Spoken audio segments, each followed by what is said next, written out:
বন্ধুরা, আমরা যদি পঞ্চম শ্রেণীর গণিত বইয়ের ৪৩ পৃষ্ঠার একদম উপরে লক্ষ্য করি, দেখো এখানে শুরুতেই একটি প্রশ্নবোধক চিহ্ন দেখতে পাচ্ছি, তাই না? এখানে বলা হয়েছে কয়েকটি দরিদ্র পরিবারকে দেওয়ার জন্য সুমির বাবা বাজার থেকে ১৫ লিটার তেল, ১৮ কেজি আটা ও ২৪ কেজি চাল কিনলেন। সর্বাধিক কতটি পরিবারের মধ্যে সুমি পণ্যগুলো সমানভাবে ভাগ করে দিতে পারবে? আচ্ছা, আমরা যদি প্রশ্নটিকে আবারও বোঝার চেষ্টা করি, দেখো এখানে বলা হয়েছে কয়েকটি দরিদ্র পরিবারের মধ্যে পরিবারকে দেওয়ার জন্য, তাই না? সুমির বাবা কী করলেন? বাজার থেকে ১৫ লিটার তেল কিনলেন, ১৮ কেজি আটা ও ২৪ কেজি চাল কিনলেন। এবার বলা হয়েছে সর্বাধিক কতটি পরিবারের মধ্যে সুমি পণ্যগুলো সমানভাবে ভাগ করে দিতে পারবে। তাহলে আমরা এটিকে কিভাবে সমাধান করতে পারি? দেখো, তোমাদের সব সময় মনে রাখতে হবে এই যে কথাটি আমরা দেখতে পাচ্ছি সর্বাধিক, সর্বাধিক কথাটি যদি উল্লেখ থাকে, হ্যাঁ, তাহলেই আমরা খুব সহজে বুঝে নিব যে আমাদের এই সংখ্যাগুলোর গসাগু নির্ণয় করতে হবে। ঠিক আছে? আচ্ছা, শুধু সর্বাধিক না, যদি আমাদের বলা থাকে সর্বাধিক, তারপরে সর্বোচ্চ, তারপরে সবচেয়ে বেশি, হ্যাঁ, তারপরে গরিষ্ঠ, এই সমস্ত শব্দগুলো যদি উল্লেখ করা থাকে, তাহলে আমরা খুব সহজেই বুঝে নেব যে আমাদের এই সংখ্যাগুলোর গসাগু নির্ণয় করতে হবে। ঠিক আছে? এটি কিন্তু খুব সহজ একটি পদ্ধতি যে গসাগু এবং লসাগু খুঁজে বের করার, তাই না? আমরা কিন্তু অনেক সময় গুলিয়ে ফেলি যে কোন অঙ্কের ক্ষেত্রে আমরা গসাগু করব এবং কোনটির ক্ষেত্রে লসাগু করব। তাহলে আশা করি সকলেই বুঝতে পেরেছো। তাহলে সর্বাধিক এটি দেখে বুঝতে পারছি যে এটিকে আমাদের কি করতে হবে? গসাগু করতে হবে। আচ্ছা, তাহলে একটু নিচে যদি আমরা লক্ষ্য করি, দেখো এখানে যে ছেলে শিশুটি আমরা দেখতে পাচ্ছি, সে বলেছে এর আগে আমরা দুটি সংখ্যার গুণনীয়ক বের করেছি। এক্ষেত্রে আমার মনে হয় পরিবারের সংখ্যা বের করার জন্য আমাদের তিনটি সংখ্যার গুণনীয়ক বের করতে হবে। আচ্ছা, তার মানে আমরা কিন্তু এর আগের পৃষ্ঠাতে যে গসাগুগুলো নির্ণয় করেছি, সেখানে কিন্তু আমরা দুইটি সংখ্যার গসাগু নির্ণয় করেছিলাম, তাই না? কিন্তু এবারে কিন্তু সংখ্যা হচ্ছে আমাদের তিনটি, তাহলে এই তিন সংখ্যারই গসাগু আমাদের নির্ণয় করতে হবে, তাই না? আচ্ছা, এবার এই মেয়ে শিশুটি কি বলেছে? আমারও তাই মনে হয়, প্রথমে তিনটি সংখ্যার গুণনীয়ক বের করে তারপর সাধারণ গুণনীয়ক বের করতে হবে।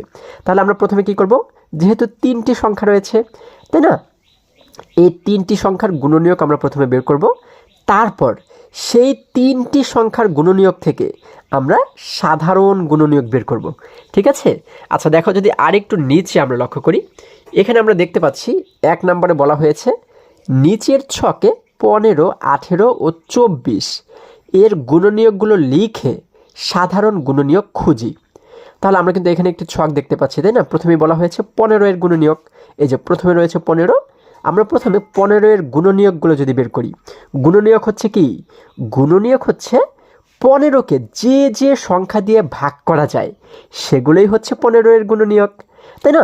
আবারও বোঝার চেষ্টা করো, ১৫কে যে যে সংখ্যা দিয়ে ভাগ করা যায় সেইগুলোই হচ্ছে ১৫ এর গুণনীয়ক। যেমন দেখো, ১৫কে ১ দ্বারা কিন্তু ভাগ করা যায়, আমরা ১ থেকে দেখতে দেখতে যাব, হ্যাঁ। ১ দ্বারা ১৫কে ভাগ করা যায়, ১৫ একে ১৫, এজন্য লিখলাম ১। তারপরে ২ দ্বারা ১৫কে ভাগ করা যায় না, ৩ দ্বারা ভাগ করা যায়, তে ৫ ১৫, এজন্য আমরা লিখলাম ৩। এরপর ৪ দ্বারা ১৫কে ভাগ করা যায় না, ৫ দ্বারা ভাগ করা যায়, এজন্য আমরা লিখলাম ৫। দেখো, তে ৫ ১৫, আমরা লিখে দিলাম ৫। এরপর ৬, ৭, ৮, ৯, ১০, ১১, ১২, ১৩, ১৪ এর কোনোটি দ্বারাই ১৫কে ভাগ করা যায় না, কিন্তু ১৫ দ্বারা আবার ১৫কে ভাগ করা যায়। কিভাবে? ১৫ একে ১৫, আমরা এখানে লিখে দিলাম ১৫। তাহলে এইগুলো হচ্ছে ১৫ এর গুণনীয়ক। ঠিক আছে?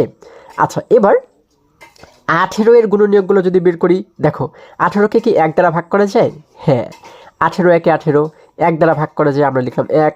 এরপর ২ দ্বারাও ১৮কে ভাগ করা যায়, আমরা জানি ৯ দুগুণ ১৮, লিখে দিলাম ২। ৩ দ্বারাও ১৮কে ভাগ করা যায়, আমরা জানি কি ৩ ৬ ১৮, আমরা লিখে দিলাম ৩।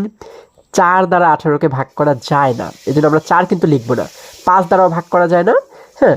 ৬ দ্বারা ভাগ করা যায়, এই জন্য এই দেখো আমরা লিখে দিলাম ৬, কারণ হচ্ছে কি ৩ ৬ ১৮, আমরা কিন্তু ৬ দ্বারা ১৮কে ভাগ করতে পারি, লিখে দিলাম ৬। এবার ৭ ৮ এগুলো দিয়ে কিন্তু ১৮কে ভাগ করা যায় না, আবার ৯ দ্বারা ভাগ করা যায়। হ্যাঁ, আমরা জানি 9 একে 9, 9 2 18, এই জন্য লিখে দিলাম 9। এরপরে সর্বশেষ কিন্তু 18 দ্বারা 18কে ভাগ করা যাবে। 18 একে 18, আমরা লিখে দিলাম 18। এই যে এই মাঝে যে সংখ্যাগুলো রয়েছে 10, 11, 12, 13, এগুলোর কোনোটি দ্বারাই কিন্তু 18কে ভাগ করা যাবে না। তাহলে এইগুলো হচ্ছে কি 18 এর গুণনীয়ক, তাই না? এবার যদি আরেকটু নিচে লক্ষ্য করি, এখানে আমরা বের করলাম এবারে 24-এর গুণনীয়ক।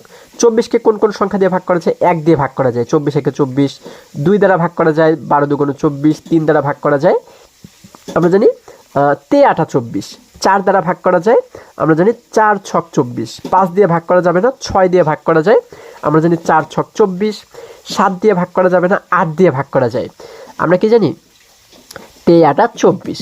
এরপরে 9 10 11 কোনোটি দিয়েই কিন্তু 24কে ভাগ করা যাবে না, 12 দিয়ে 24কে ভাগ করা যাবে, আমরা জানি 12 2 24। এবং সর্বশেষ 24 দ্বারা 24কে ভাগ করা যায়, তাই না? আমরা জানি 24 একে 24। আচ্ছা, তাহলে এগুলো হচ্ছে কি 24-এর গুণনীয়ক। আমরা কিন্তু এই তিনটি সংখ্যার গুণনীয়ক বের করে ফেললাম। এবার দেখো, যদি আমরা একটু নিচে লক্ষ্য করি, এখানে বলা হয়েছে 15-এর গুণনীয়ক।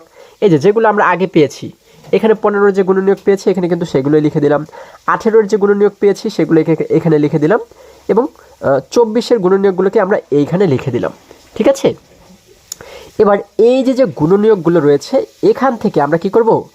সাধারণ গুণনীয়ক বের করব। সাধারণ গুণনীয়ক কোনগুলোকে বলা হয়? যেহেতু এখানে 3টি সারি পাচ্ছি আমরা, তাহলে এই 3 সারিতেই যে সংখ্যাগুলো রয়েছে, আবারও বোঝার চেষ্টা করো, যে সংখ্যাগুলো 3টি লাইনেই রয়েছে সেগুলোকেই বলা হয় সাধারণ গুণনীয়ক। যেমন দেখো, এই যে আমরা লিখলাম 15 18 ও 24-এর সাধারণ গুণনীয়ক কোনগুলো? এই যে প্রথমে রয়েছে 1, এখানেও 1 রয়েছে, এখানেও 1 রয়েছে, এখানেও 1 রয়েছে। তাহলে এই তিনটি জায়গাতে 1 রয়েছে, তার মানে এই 1 হচ্ছে সাধারণ গুণনীয়ক। এই যে লিখে দিলাম 1, এরপর একটু কমা দিলাম।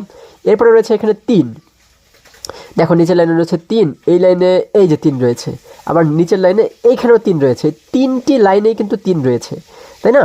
তার মানে 3ও কিন্তু সাধারণ গুণনীয়ক, আমরা এখানে লিখে দিলাম 3। এরপর রয়েছে 5 কি নিচের লাইনে রয়েছে? না, এখানে 5 নেই, এখানেও 5 নেই। এরপরে রয়েছে 15, এইখানেও 15 নেই, এই লাইনেও কিন্তু 15 নেই। তার মানে শুধুমাত্র 1 এবং 3 এই দুইটি সংখ্যা কিন্তু 3টি লাইনে রয়েছে, তাই না? এই জন্য এইগুলোকে বলা হয় সাধারণ গুণনীয়ক। আবার যদি এমন হয়, ধরো এই 5 এখানেও রয়েছে, এখানেও রয়েছে, কিন্তু এই নিচের লাইনে নেই, তাহলে কিন্তু এটি সাধারণ গুণনীয়ক হবে না। 3টি লাইনেই থাকতে হবে, তাহলেই সে সাধারণ গুণনীয়ক হবে। ঠিক আছে? তাহলে আমরা পাচ্ছি 1 এবং 3। এখন এই সাধারণ গুণনীয়ক থেকে যদি আমরা গসাগু নির্ণয় করি, দেখো আমরা লিখলাম 15 18 ও 24-এর গসাগু কত হবে? এই সাধারণ যে গুণনীয়কগুলো, এইগুলোর মধ্যে সবচাইতে যেটি বড় সেটিই হচ্ছে গসাগু। ঠিক আছে? খুব সহজ কিন্তু। তাহলে দেখো 1 এবং 3-এর মধ্যে কে বড়? 3 বড়। তার মানে এই 3 হচ্ছে কি আমাদের গসাগু, আমরা এখানে লিখে দেব 3। হ্যাঁ, 15 18 এবং 24-এর গসাগু হচ্ছে 3। আচ্ছা, এবার দেখো, এই মেয়ে শিশুটি বলেছে যে গুণনীয়কগুলো 3টিতেই আছে সেগুলোই হবে সাধারণ গুণনীয়ক, আমি তোমাদের যেটি একটু আগে বলেছি। এরপর নিচে যে ছেলে শিশুটি রয়েছে, সে বলেছে সাধারণ গুণনীয়কগুলোর মধ্যে বড় গুণনীয়কটি হবে গসাগু। আচ্ছা, এই যে সাধারণ গুণনীয়ক পেয়েছিলাম আমরা 2টি, এগুলোর মধ্যে বড় হচ্ছে 3, তার মানে 3 হচ্ছে আমাদের গসাগু, তাই না? সর্বাধিক ড্যাশটি পরিবারের মধ্যে সুমি পণ্যগুলো সমানভাবে ভাগ করে দিতে পারবে। তাহলে কতটি পরিবারের মধ্যে? গসাগু যেহেতু পেয়েছি 3, তার মানে সর্বাধিক 3টি পরিবারের মধ্যে এই পণ্যগুলো সমানভাবে ভাগ করে দিতে পারবে। ঠিক আছে? এটি হচ্ছে আমাদের উত্তর। ঠিক আছে? দেখো, আশা করি সকলে তোমরা খুব সহজেই বুঝতে পেরেছো। এবার যদি আরেকটু নিচে লক্ষ্য করি, এখানে দেখো 3 নম্বর প্রশ্নে বলা হয়েছে 16 28 ও 36 এর গসাগু নির্ণয় করি।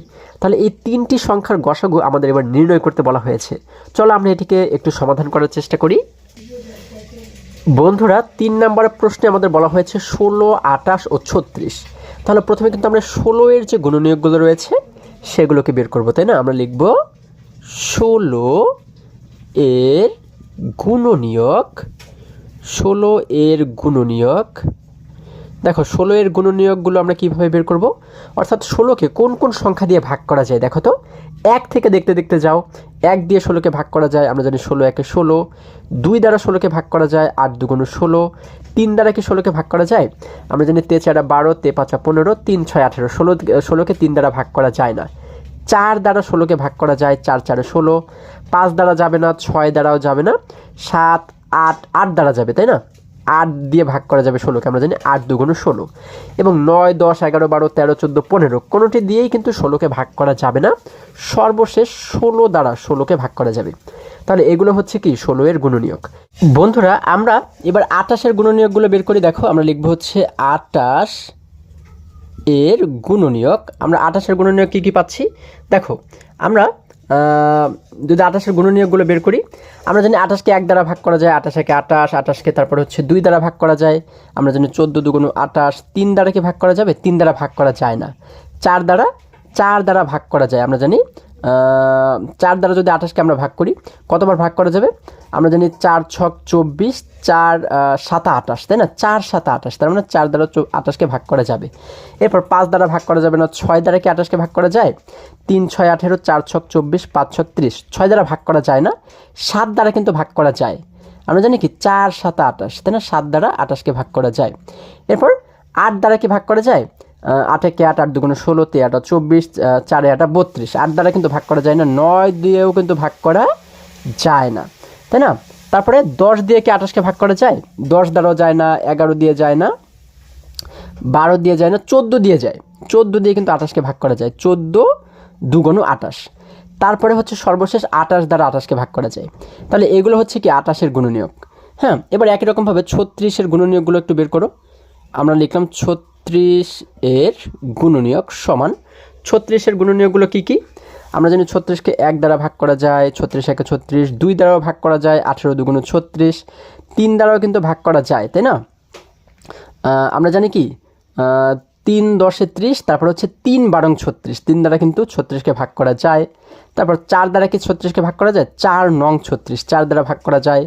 5 দ্বারা ভাগ করা যায় না। 6 দ্বারা কি ভাগ করা যায়? 6 6 36 যায়, আমরা লিখলাম 6। 7 দ্বারা ভাগ করা যাবে না। 8 দ্বারা আমরা জানি 3 8 24, 4 8 32, 5 8 40, তার মানে 36কে ভাগ করা যায় না, তাই না? 9 দিয়ে কি 36কে ভাগ করা যায়? হ্যাঁ, আমরা কি জানি? আমরা জানি 4 9 36, তাই না? 9 দিয়ে কিন্তু 36কে ভাগ করা যায়, তাই না? 4 9 36। এরপরে 10 দিয়ে 36কে ভাগ করা যাবে না, 11 দিয়ে ভাগ করা যাবে না, 12 দিয়ে ভাগ করা যাবে। আমরা কি জানি? 12 একে 12, 12 2 24, 3 12 36, তাই না? 12 দিয়ে 36কে ভাগ করা যাবে। তারপরে হচ্ছে কি, এরপর হচ্ছে 18 দিয়ে ভাগ করা যাবে, এবং সর্বশেষ 36 দিয়ে 36কে ভাগ করা যাবে। এছাড়া আর কোনো সংখ্যা দিয়ে 36কে ভাগ করা যাবে না। তাহলে এগুলো হচ্ছে কি 36 এর গুণনীয়ক। আমরা কিন্তু প্রত্যেকটি সংখ্যার গুণনীয়ক বের করে ফেললাম, তাই না? এখন এখান থেকে আমরা কি করব? সাধারণ গুণনীয়কগুলো বের করব।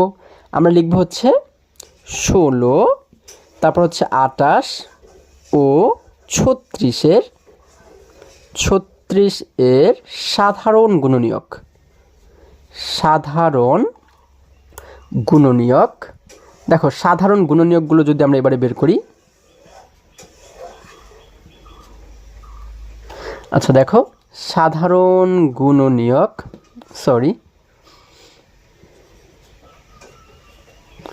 সাধারণ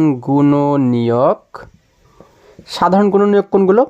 সেইগুলোই সাধারণ গুণনীয়ক যে সংখ্যাগুলো 3টি লাইনেই আছে। যেমন দেখো 1 1 1, 3টি লাইনে 1 রয়েছে, তাহলে 1 হচ্ছে একটি সাধারণ গুণনীয়ক।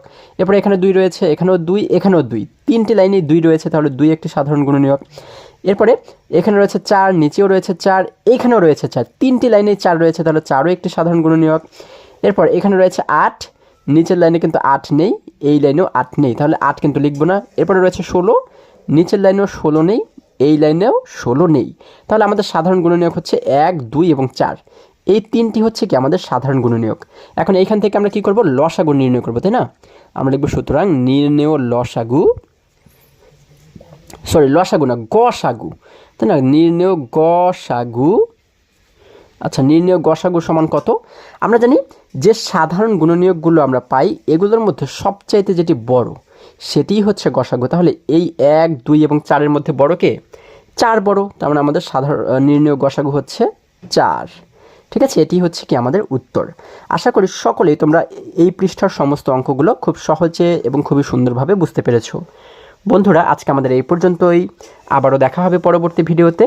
আর হ্যাঁ, তোমরা যদি আমার চ্যানেলে নতুন হয়ে থাকো তাহলে এখনই চ্যানেলটি সাবস্ক্রাইব করে পাশে থাকো, যেন আমার যে কোনো ভিডিও আপলোড করার সাথে সাথে খুব সহজেই তোমরা সেটি পেতে পারো। সকলে ভালো থাকো, সুস্থ সবল থাকো, এই কামনা করে শেষ করছি। ধন্যবাদ সকলকে।